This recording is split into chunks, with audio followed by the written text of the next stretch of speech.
La disnea por desequilibrio de la ventilación perfusión, aumenta el espacio muerto, estimulación de receptores pulmonares, la taquimia por la hipoxemia arterial, que va a estimular los quimiorreceptores periféricos,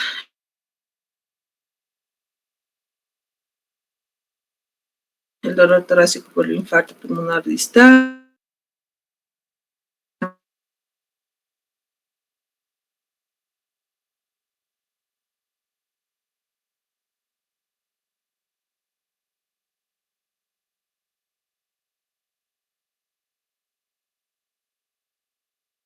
intermedio y riesgo bajo, y nos ayuda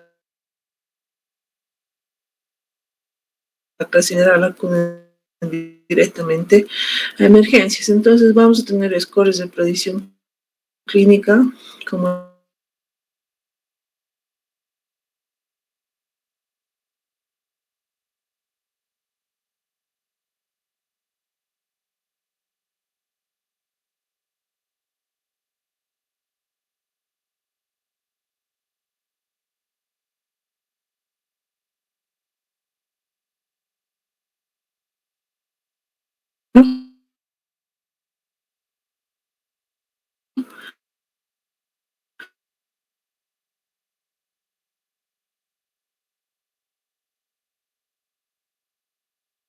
vamos T3, ondas S en la derivación 1, Q en la derivación 3 y T invertida en la derivación 3, ¿no? Aunque lo más frecuente, este patrón de McEwen pues, se presenta entre 15 y 20%, y lo más común es que haya taquicardia sinusal inversión de este de B1 a B4 por sobrecarga de las presiones en el ventrículo derecho. La radiografía nos puede dar normal en muchos casos, pero sí, generalmente ¿no? les pueden preguntar la joroba de Hampton, ¿no? Que es una conjunción pleural, o el oligoma original, que es el clásico síndrome de Westermarck. En el ecocardiograma, que en este punto ya es crucial, vamos a ver el famoso síndrome de McConnell, que es la hipocinesia de la pared libre del BD con presencia apical, y nos va a dar colapso de la vena cava inferior. Y la angio-TC, que va a ser aquí, está recalcado, nuestro gol estándar, para que nosotros podamos ver el defecto de llenado de intraluminar completo de las arterias que están ahí afectadas. Entonces, en primer lugar, vamos a tener una sospecha de TEP, paciente con disnea, taquicardia, dolor pleurolítico, estabilidad, vamos a ver si está estable o inestable, para eso vamos a aplicar Wells o Ginebra. Estratificación, vamos a estratificar con número de Weinheitag y en base al diagnóstico, el tratamiento. Todo TEP confirmado, sí o sí se tiene que anticoagular. O sea, esto no es un debate, no es por si acaso, sí o sí se tiene que anticoagular. Podemos utilizar heparinas no fraccionadas, heparinas de bajo peso molecular. Utilizamos también los DOACs o los anticoagulantes orales.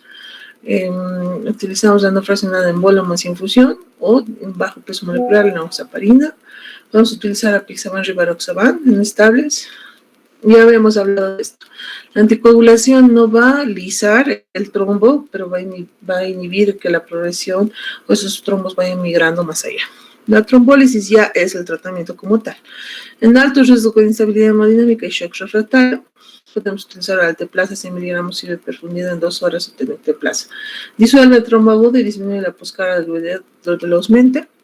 También existen terapias avanzadas que en medio no hay, pero están la ablación por catéter, a los que tienen contraindicación de la trombólisis, que se puede hacer mecánica percutánea fragmentada dirigida por catéter, y es una técnica que está muy en boga.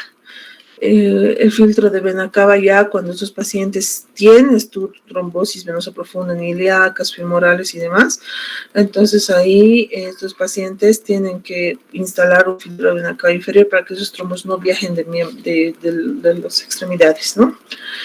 No previene la trombosis, solo detiene la migración de coágulo hacia el pulmón. Ese sería el resumen de TEP.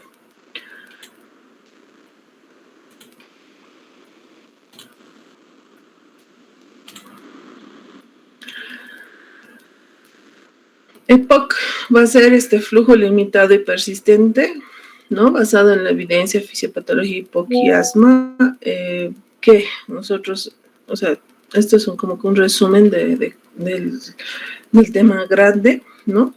Y que nos va a dar anormalidades en la vía aérea, inducida de forma predominante por la inhalación prolongada de partículas tóxicas. Aquí vamos a hablar de lo que es la biomasa, tabaquismo, exposición, por ejemplo, pacientes que son mineros, ¿no? Muy frecuente aquí por lo menos en el Alto, que trabajo ahora en la caja, llegan muchos pacientes que son mineros y ya están expuestos a esta biomasa. Las señoras que, por ejemplo, antes cocinaban con leña, o pacientes que viven en lugares donde todavía existe mucho smog, ¿no? Entonces eso es una exposición. En cambio, el asma va a ser una enfermedad caracterizada por inflamación crónica. Esto ya es una enfermedad prevenible y tratable, ¿no? Pero se va, con el tiempo se presentan anormalidades de la vía aérea. Es una obstrucción con un flujo limitado y persistente. En cambio, el asma va a haber reactividad e inflamación, que estas van a ser sus dos características principales, ¿no? Se van a presentar, por ejemplo, sibilancias, disnea, y lo cual sí va a crear limitación al flujo, lo que se parecen a largo tiempo e intensidad, característicamente reversible, como el uso de broncodilatadores y antiinflamatorios. El EPOC puede estar caracterizado por una bronquitis crónica, por enfisema y por el remodelado fibroso. La agresión de la noxa va a activar las glándulas submucosas y las células caliciformes, que va a causar hipersecreción de moco denso en las vías aéreas de mediano y gran calibre, lo cual va a obstruir el paso aéreo.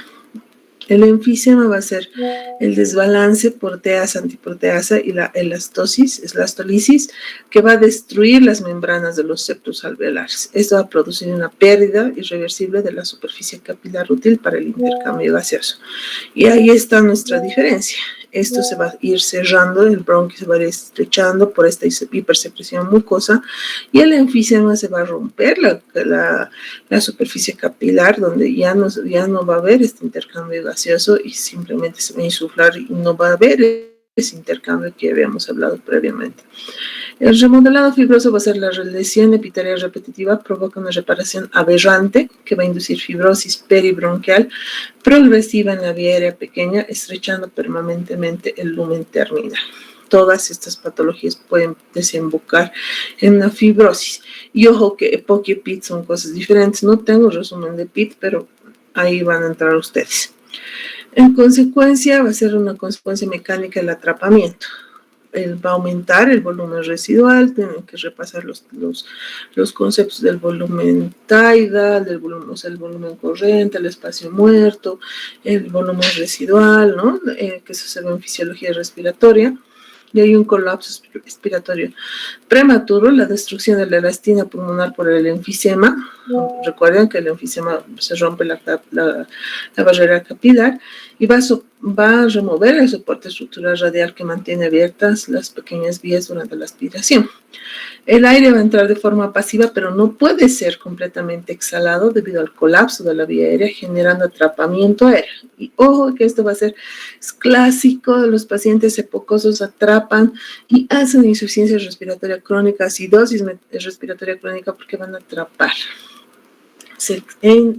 Entra el aire, pero se atrapa porque ya no tiene cómo salir, y hacen esta hiperinsuflación dinámica. Y aquí vamos a ver nuestra presión de respiratoria, ¿no? La FEPS 1 y la fracción de volumen corriente, ¿no? Que va a estar menos de 0,7. Habíamos hablado que para esto existen las guías GOLD, y ahí nos va a clasificar en el EPOC en GOL 1, GOL 2, GOL 3, ¿verdad? Entonces, se basa en este atrapamiento y la hiperinsuflación. Esto es clásico, lo preguntan a veces en la cátedra, tienen que conocer los fenotipos, cómo se presenta el EPOC. Se puede presentar en dos polos de acuerdo a la severidad del enfisema o frente a la bronquitis. Ambos pueden coexistir y en algún momento pueden estar en fase bronquítica y en otra enfisematosa, así. Entonces, la enfisematosa se llama soplador rosado, el pink puffer, que es el enfisema dominante. Disnea precoz, intensa, caquexia, consumo energético muscular para respirar, coloración rosada por ventilación forzada, mientras que el blue bladder, el abotagado azul, bronquitis dominante, tos productiva, persistencia, cianosis, hipercapnia rápida, hipertensión pulmonar que precipita un colo pulmonar precoz, ¿no? Entonces vamos a tener que, ahí tenemos nuestro clásico bronquítico, aumento de tos, habíamos dicho, disminución de calibre de la vía aérea, aumento de la obstrucción, disnea, tórax hiperinsuflado, se ven relativamente más gorditos, azules, por eso se ve, cianóticos, por eso se llama el blue blooded, ¿no? Por eso se llama así, el tinte azulado. En cambio, el pink puffer va a ser vías aéreas pequeñas, enfisematosos, con aumento del consumo de energía, van a ser pacientes bien delgados, con coloración rosada, rojiza, que es el otro extremo, que son los dos polos de los fenotipos que se pueden presentar.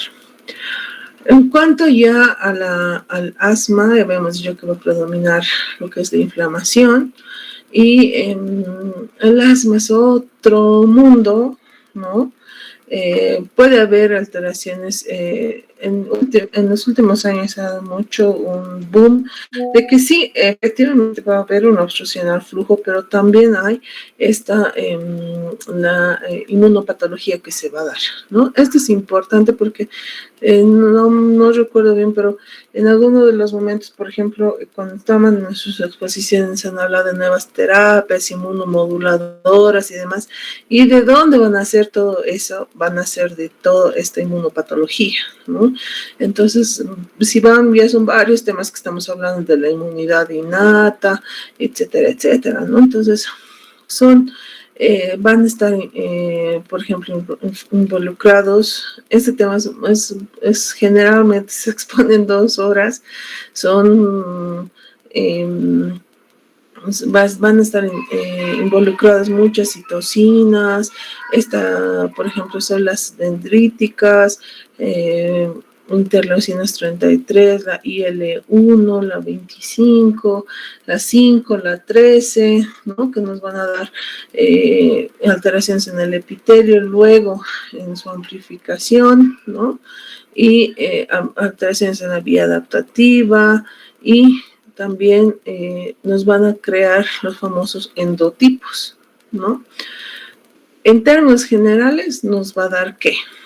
Va a haber en el epitelio una fragilidad epitelial marcada, con descamación, frecuencia y hiperplasia de células de Gobet. En la membrana basal va a haber engrosamiento reticular marcado por fibrosis subepitelial.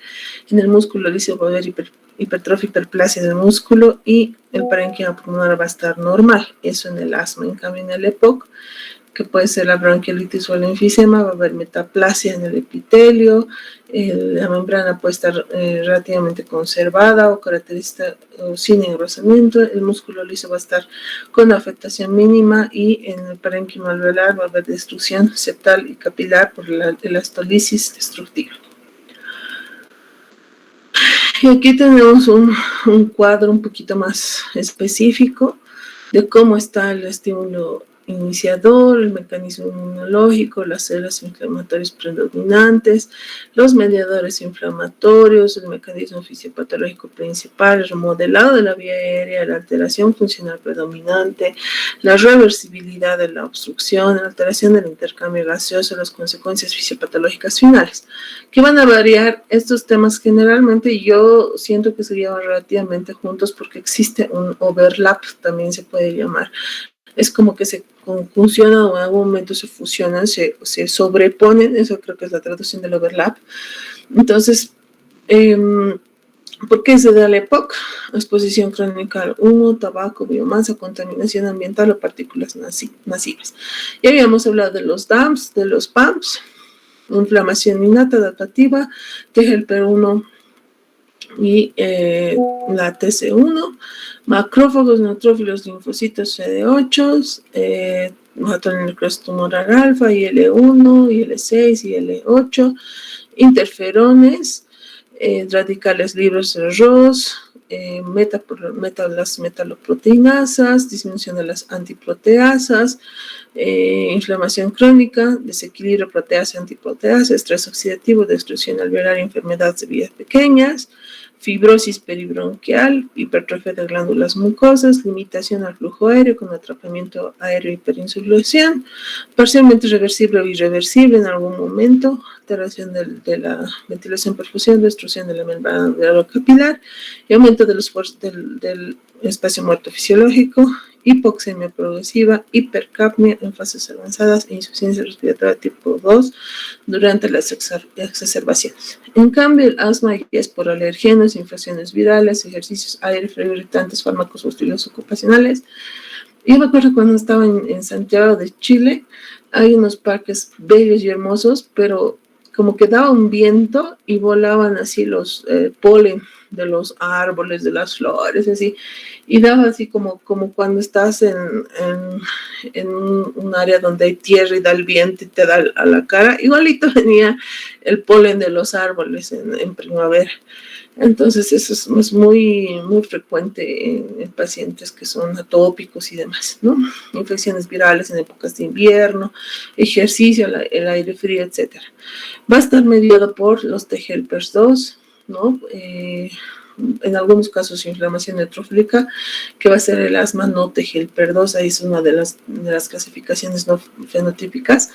Los mastocitos, eosinófilos linfocitos, células linfoides innatas, el TSLP que habíamos visto hace rato, y IL-33 y IL-25, en los mediadores histamina, leucotrienos, CD4, prostaglandinas, proteínas básicas mayores, proteínas catiónicas eosinofílicas, inflamación va a ser mediada básicamente por los eosinófilos, hiperreactividad bronquial, broncoconstricción, edema, hipersecreción de moco, engrosamiento de la membrana basal, reticular, hipertrofia, hiperplasia del músculo liso, hiperplasia de las células caliciformes, angiogénesis sin destrucción alveolar, obstrucción variable al flujo alveolar, secundaria broncoconstricción, reversible espontánea tras broncodilatadores, alteración del BQ por broncoconstricción o tapones mucosos, y nos dan episodios recurrentes de broncoespasmo con hipoxemia reversible. Ambos, ojo, que ambos en sus exacerbaciones puede presentar un estatus asmático o un asma letal, así también se llama, o una exacerbación de la época. Y como les había hablado, existe un overlap, una sobreposición, ¿no? Que es un síndrome único sin una coincidencia patológica de la obstrucción al flujo aéreo con rasgos asmáticos atópicos o de hiperreactividad. Hay una inflamación mixta, donde se van a ver neutrófilos, elastasas y altos niveles de IL-8, y pacientes que conviven con eosinofilia, y que ahí se va a ver, ¿no? Eosinofilia en sangre, ¿no? Y son pacientes que sí se pueden tratar. Diagnóstico, ojo, ¿qué sucede? Resulta y acontece que a veces tú dices, el paciente tiene EPOC, ¿y dónde está su espirometría?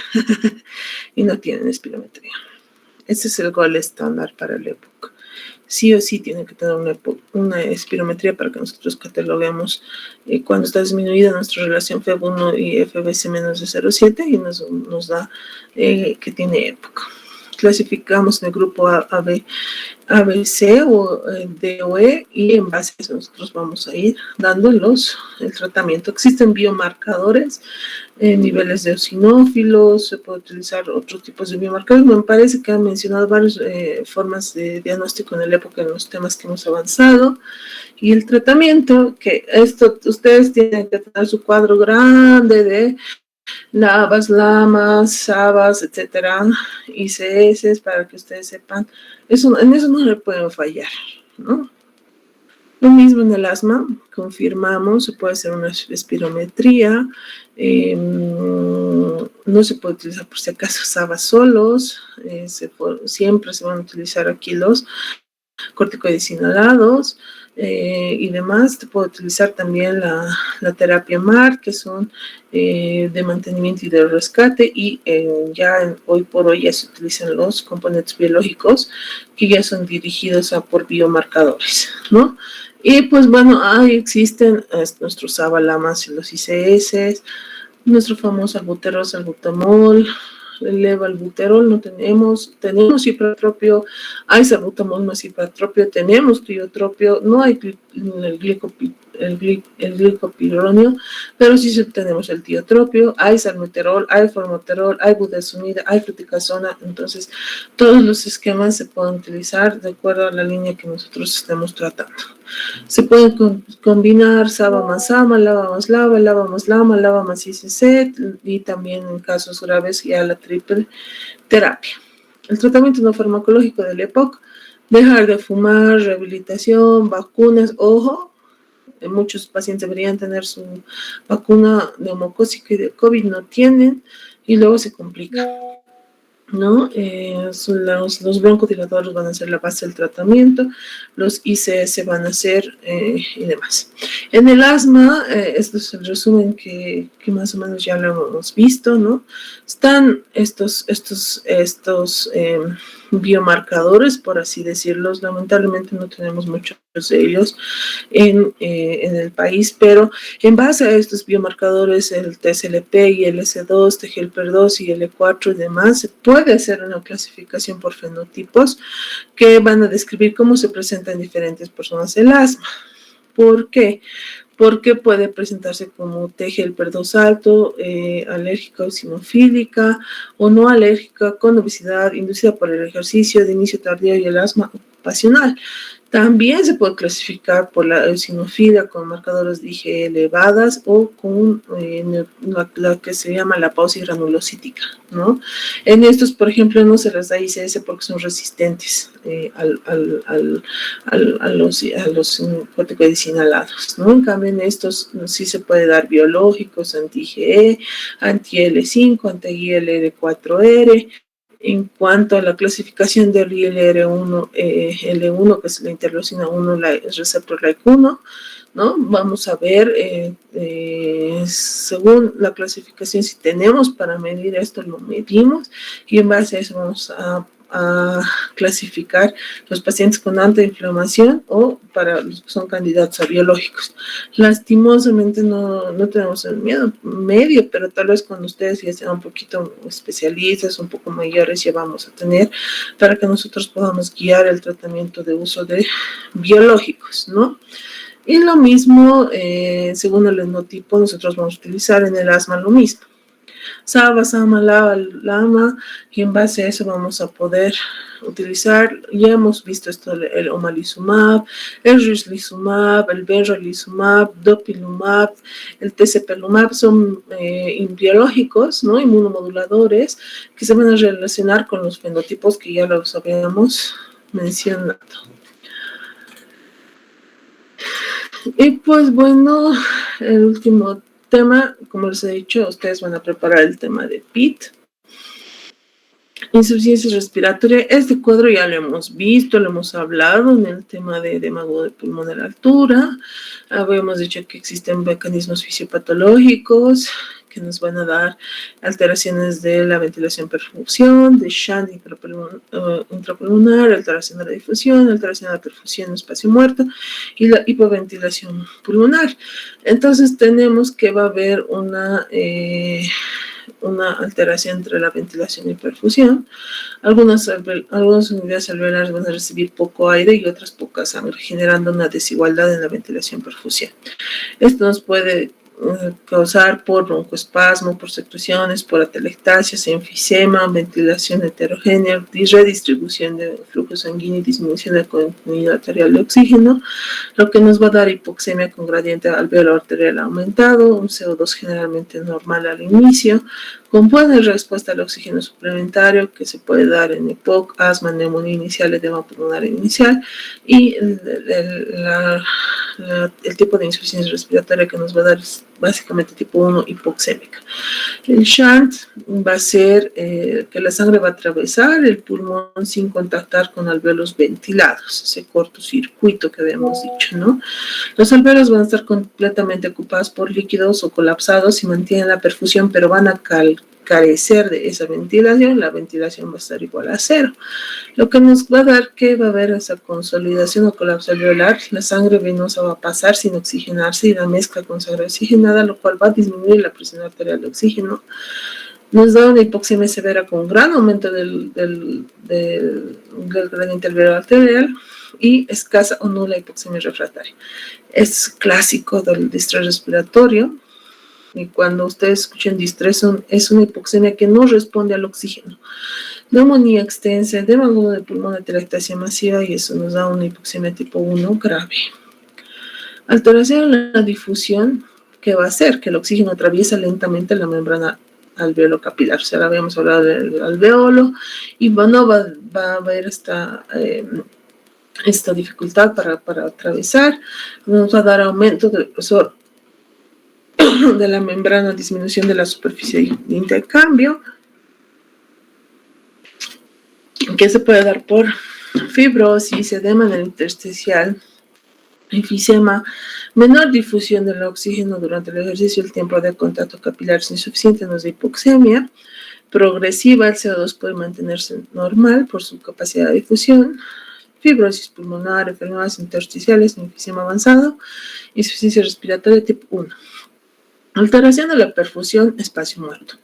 Existen alvéolos ventilados que no van a recibir flujo sanguíneo, ¿no? Entonces, obstrucción, disminución crítica del flujo vascular. ¿Qué tema que nos da por el TEP, ¿no? Ya hemos visto tromboembolismo pulmonar, pero no solo entre el embolismo pulmonar, en un shock profundo va a haber esta disminución crítica del flujo vascular, lo cual va a disminuir la perfusión, aumenta el espacio muerto fisiológico, la ventilación va a estar desperdiciada, menor intercambio gaseoso efectivo, hipoxemia, aumento del espacio muerto y aumento de trabajo respiratorio, tromboembolismo pulmonar, shock, hipertensión pulmonar grave y nos da hipoxemia tipo 1.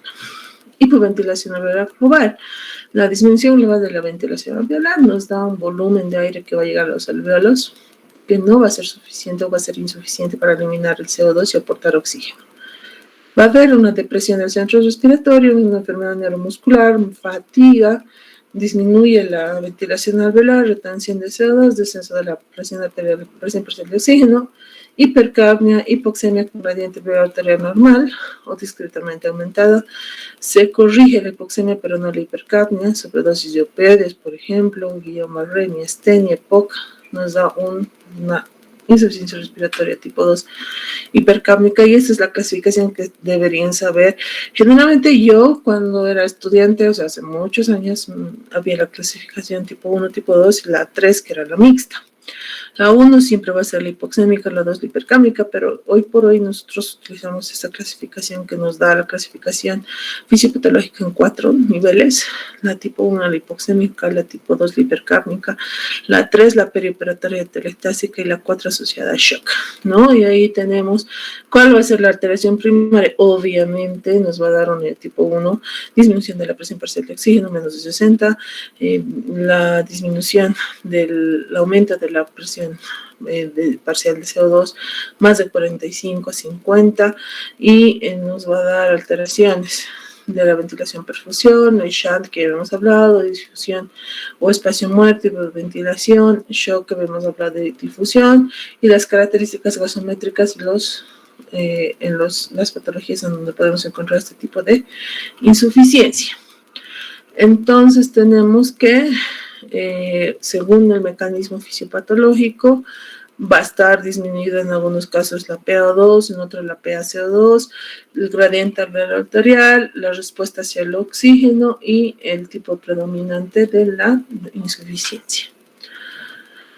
El ARTS o el distrés, en México le dicen SIRA, que es síndrome de insuficiencia respiratoria aguda, es una forma grave de insuficiencia respiratoria aguda. ¿Por qué se va a caracterizar por lesión inflamatoria pulmonar difusa provocado por factores predisponentes. Ojo que aquí ya estamos hablando de algo clave que es la inflamación pulmonar. Va a haber aumento de la permeabilidad alveolar, edema no cardiogénico, ojo que está dentro de los criterios diagnósticos, hipoxemia severa y reducción de la distensibilidad pulmonar. La definición va a ser amplia, ya está establecido este pulmón húmedo, pulmón de shock y demás, está descrito desde 1930, desde 1917, en la guerra, etcétera, etcétera, pero al fin y al cabo se han puesto de acuerdo en una reunión en Berlín, en 2012, donde nos dice que tiene el distrés respiratorio que tener un inicio agudo dentro de unas semanas desde un factor de riesgo de deterioro respiratorio, imágenes pulmonares, opacidades bilaterales compatibles con ultrasonido realizado por personal, o sea, tiene que haber opacidades, sí o sí tiene que haber, ya sea por radiografía, tomografía o ultrasonografía, tiene que haber sí o sí hipoxemia dentro de los criterios, y aquí vamos, ya hemos hablado de esto de la clasificación de Berlín, distrés respiratorio grave, moderado o severo, ¿no? Y se incluye pacientes con alta dependencia del oxígeno y entornos con pocos recursos, son pacientes que tienen que estar ventilados.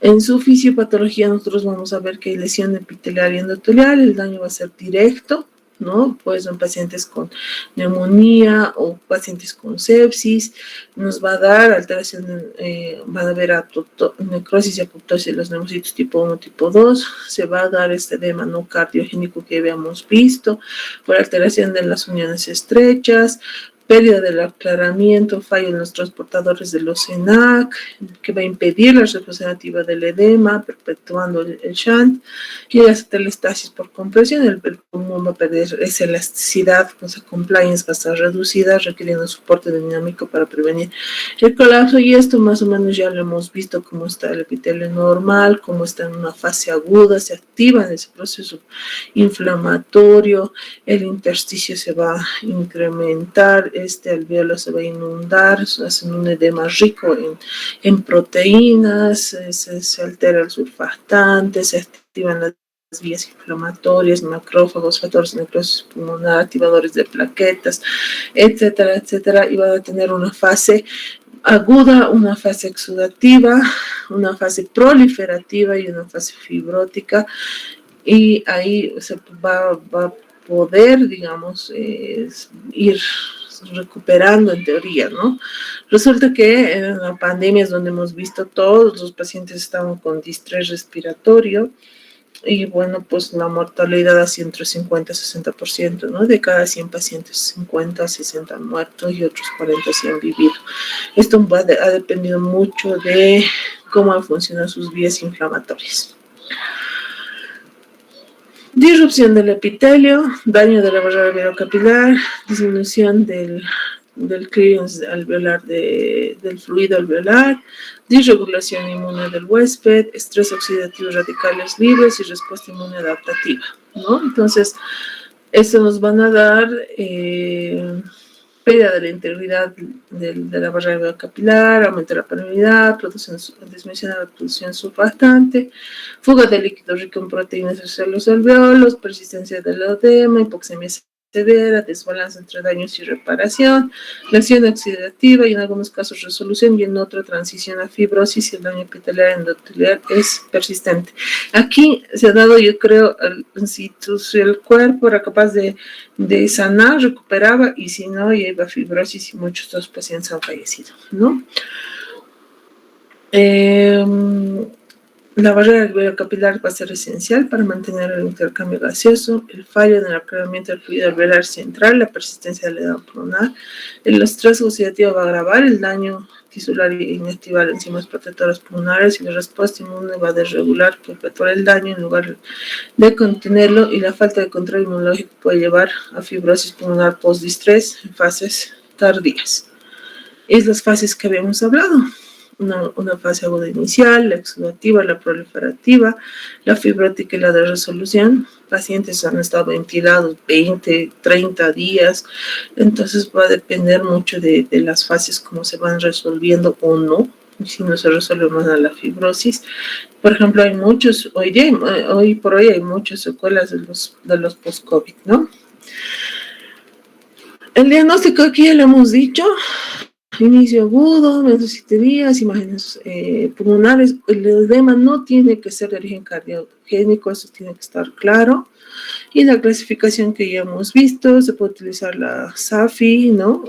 Que puede ser en entornos, y también se puede utilizar otras herramientas que nos van a ayudar, como son la gasometría, la radiografía, la tomo es importante, el ecocardio, la ecopulmonar, biomarcadores, que nos van a apoyar en el manejo del tratamiento. Obviamente, pacientes van a estar ventilados, y esto ya es un tema más de especialidad, creo yo, porque son pacientes que vamos a manejar lo que es la ventilación mecánica protectiva, ¿no? Entonces, mesetas abajo de 30, radio y presión abajo de 15, una PIP individualizada, vamos a titular esa PIP, se puede utilizar la ventilación en prono, por ejemplo, esto, quien ha mencionado es nuestro gran maestro Luciano Batinoni, que ha fallecido, parálisis neuromuscular, disminución en los parámetros de sedación, analgesia, es todo útil el tratamiento, que no es necesario que lo sepa, y en último los casos el ECMO, ¿no? Se pueden utilizar, ayudar, corticoides, tocilizumab, baricitinib, terapia celular, etcétera, pero están en investigación. Y obviamente los objetivos: mejorar la oxigenación, mantener la perfusión tisular sistémica adecuada, minimizar las complicaciones de la ventilación mecánica, tratar la causa subyacente del distrés y prevenir la fibrosis, y facilitar la resolución al daño pulmonar. Pues me han tratado de que sea relativamente corto, como ya les vuelvo a decir, son temas que ustedes ya han llevado, entonces es como que un resumen para que se guíen, ¿no? Y no estén tan desordenados como los he visto. Entonces, en este contexto, para completar a los que les ha tocado el tema de PIT, nos tienen que presentar, independientemente del artículo, la bibliografía, ¿no? Me parece que he elegido que era un tema de un libro. Entonces, ¿por qué? Porque en realidad tenemos que tener claros los conceptos, las clasificaciones. PIT es un tema, en teoría, para mí es bonito, pero es bien complejito en el sentido de sus clasificaciones, que el NINE, etcétera. Entonces, eso tienen que hacerlo con la calma necesaria, ¿no? O sea, sean muy acuciosos en cómo van a explicar bien el tema. Y en el asma, ya les he dicho, es una exposición de 2 horas que nos da 1.000.000 de fisiopatología y demás. En base, traten de basarse en la fisiopatología, y ahí va el tratamiento, ¿no? Inmunomoduladores, los biológicos, etcétera, para que eso sea más fácil de que lo recuerden. No vamos a salir neumólogos del tema de asma, pero sí tienen que tener claros qué vamos a usar, cuándo vamos a usar, en qué casos sí, en qué casos no, etcétera. Entonces, los temas los vamos a exponer el día lunes, y les voy a dar estos 2 días más para que se preparen y sean buenas exposiciones, porque si lo van a hacer ahorita a la rápida, no nos va a dar chance, ¿no? Entonces, el día lunes llegamos, damos el examen de los 2 temas que nos faltan. En teoría son 2 temas, ¿no? Voy a ver si yo preparo el examen para que sea más fácil de que ustedes lo llenen, y si no me da tiempo, pues, o sea, ustedes también, el trabajo siempre es complicado. Entonces, si me da tiempo, voy a lograr hacer el examen, y si no, damos el examen ahí, y con eso ya estaremos cerrando nuestro módulo. O sea, ya hemos llevado todos los temas necesarios, y lo que quiero cerrar de una vez es el tema del primer módulo, revisar portafolios. Y el próximo viernes ya tendremos que estar revisando el segundo módulo, ya con notas completas y demás. ¿Ya? Esperemos que sí se nos dé, o sea, que sí podamos. No sé cómo están de los parciales, si ya tienen fecha o no tienen fecha, si están dando sus otros parciales, no lo sé. No sé si tal vez Melanie nos puedas aclarar. Pero, o sea, ya con esto ya hemos terminado nosotros. Por lo menos yo ya soy feliz porque ya les he dado todas las clases.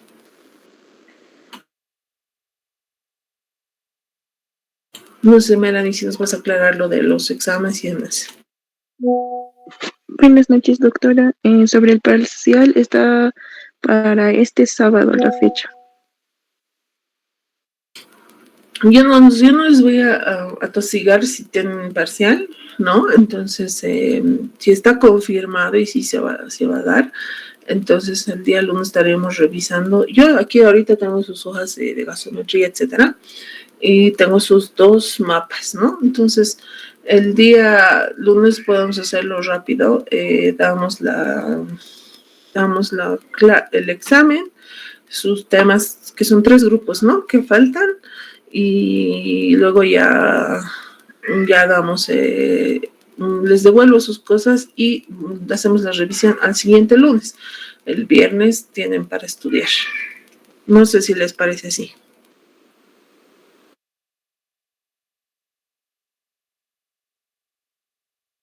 Sí, doctora, está bien.